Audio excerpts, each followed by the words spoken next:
So I haven't filmed in a good, I don't know how long, to be honest. I just kind of wanted to talk a little bit because I'm just kind of, I don't know, I'm just kind of going through it as always. I'm gonna be going through a lot of changes in the next couple months. I'm just a little like stressed about it, I guess. So I'm I'm leaving the place that I currently work at, and it's difficult.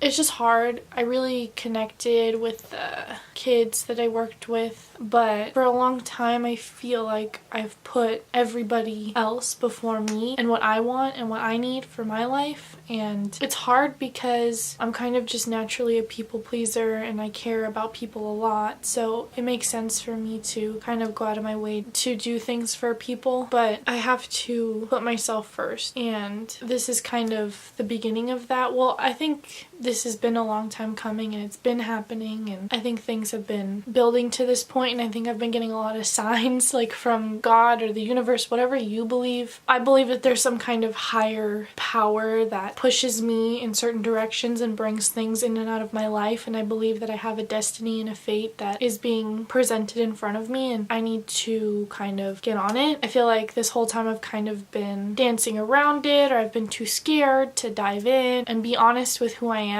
to everybody. I can't keep doing that, and I'm sad about it because I really do wish that I could keep working with the kids that I worked with. They like mean so much to me, and each one of them is super talented, and I know they're gonna be wonderful human beings when they grow up, whether they continue to do theater and stuff or not, and whether I ever see them again or not, which is hard because I was very invested in continuing to grow with them, but I wouldn't be growing with them. I would be watching them grow and staying stagnant, and I need to grow into who I'm gonna be. I can't grow into the person that I'm supposed to be unless I do things for myself and I follow the path that I'm supposed to follow and that I believe I'm supposed to follow. But it's super sad. I don't know. I feel excited about the future. I'm happy, but right now I finished the first weekend of the last show that I'm gonna be doing, and this was very sudden. Like, me basically making this decision was very sudden, but for me I think it was a long time coming, and it was in my head for a long time, but I didn't do it. I was just kind of back and forth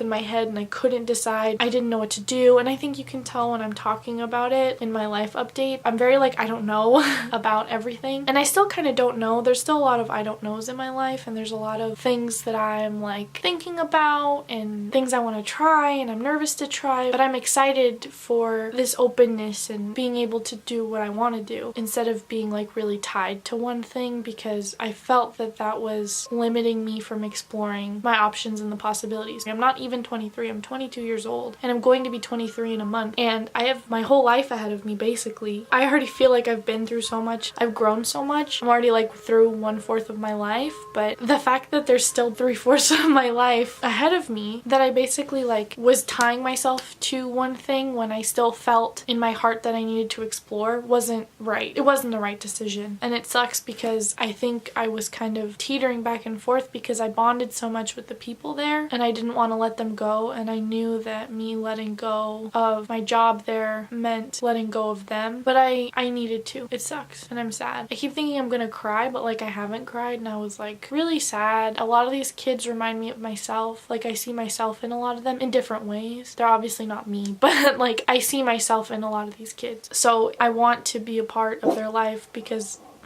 I feel like I can give them guidance and stuff, you know, put on your own. What are you doing? Oh my gosh. Are you so... Oh! Stubby. What are you doing? She wants to bark at the dogs in the neighborhood. So black.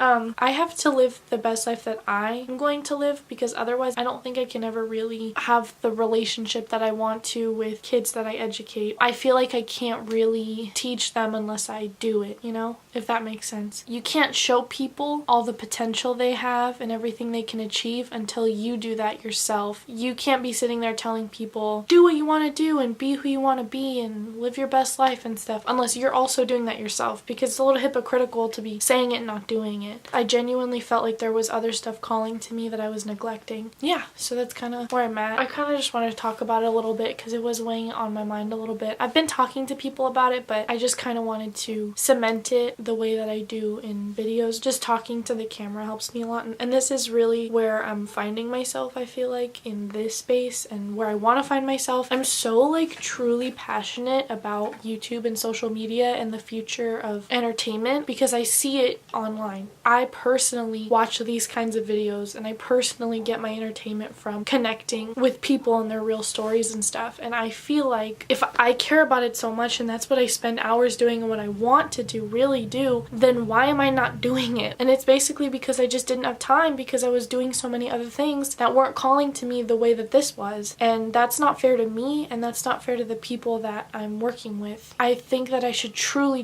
be passionate and in love with what I'm doing, all aspects of it, not just some aspects. So I'm constantly chasing that and figuring out what that is. But you know, I think that this is for me an important next step, is doing this because I care so much about it and I feel very silly and embarrassed about it, and that's what's been holding me back a lot because I feel like people think that YouTube is such a joke and that really sucks, because when I tell people like, oh, about this YouTuber I really like and I feel like they look at me like, who cares, like that's not a real job. And obviously it's not, but being an actor and a model isn't a real job. Anytime you meet somebody and they're like, oh, I'm an actor slash model, it's like, well, you're not famous, so basically you're telling me you have no job. But it's still a career, like it is your job, it's just not necessarily a conventional one. And I signed up for that by studying theater and by studying all this stuff my whole life. I signed up for that. I think it's just that me saying I want to be an actor because that's what I've been doing for a long time makes more sense to people than me saying I want to do this, because this is still such a new prospect that it seems really bizarre and silly. And I think being an actor is something people have been doing for like 100 years or more. I mean, if you really think about it, but actor in the way that I mean it, probably like 100 or 200 years, I feel like has it been a real thing that you can really pursue, I guess. It still has stigma tied to it, but I feel like it's still something that people see as, okay, at least it's something that you, a goal, versus like, I want to be on YouTube or something, or I want to make YouTube videos, is like, that is not, like people are like, okay, as a hobby, but what do you want to do with your life? And it's like, well, people are really doing this with their life. I don't know how stable it is or how long it's gonna be a real thing, like a real option for anybody doing it or for me or whatever. It's still new and there's so many weird inconsistencies and problems with it, like with the monetization and all that stuff and how you can make money doing it. But I genuinely feel that you should follow your passions, whether it's a guaranteed future or not, because if you see people doing something you want to do, just do it. And I feel like a lot of the time YouTubers are like, don't do this because you want to make money and that's silly. And they're like, I didn't even think that was possible, so I don't think you should go into it with that in mind. But if that's what you really want, like if you're like, man, that would be the dream to like make money doing it, you should just go after it anyway. Shoot for the moon, land among the stars. So what if there's the danger that it's not gonna happen? If you don't pursue things because there's a danger to it, then you're failing yourself. You can't settle for things that you don't really love or care about. I constantly go back to this. It's not fair to me or anybody else that I'm not doing it. It's not fair. I have to do it, no matter what anybody says or thinks about it. Even people on the platform. I don't care if they think that this is silly or dumb, because I'm just a dumb kid with a dream and I always have been. I want to be there for the other dumb kids with dreams, and I already know what I'm risking. It's just heavy and it scares me and it sucks. There was a safety net in being a teacher, but honestly I'm at this point where if I'm gonna be a teacher, I have to do it now. That way I can go ahead and get started and do it, but that's gonna become my life and that's gonna take up all my time. It's not gonna be a backup. It's gonna be my life, and it would be taking away from doing the things I really love. That's not cool. I don't want to like half